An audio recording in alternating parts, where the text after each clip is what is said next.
श्रीराम।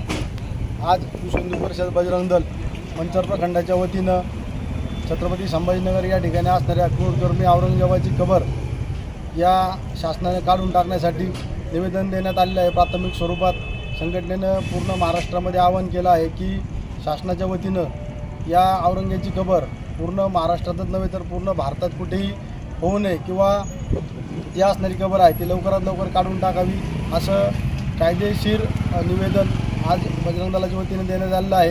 येणाऱ्या काळामध्ये जर शासनानं ती कबर जर काढली नाही तर विश्व हिंदू परिषद आणि बजरंग दलाच्या वतीनं जसं 1992 साली अयोध्या या ठिकाणी बाबरी राजाची कारसेवा करण्यात आली तशीच कारसेवा भविष्यामध्ये बजरंग दल रस्त्यावर उतरून संपूर्ण हिंदू समाजाला बरोबर करील।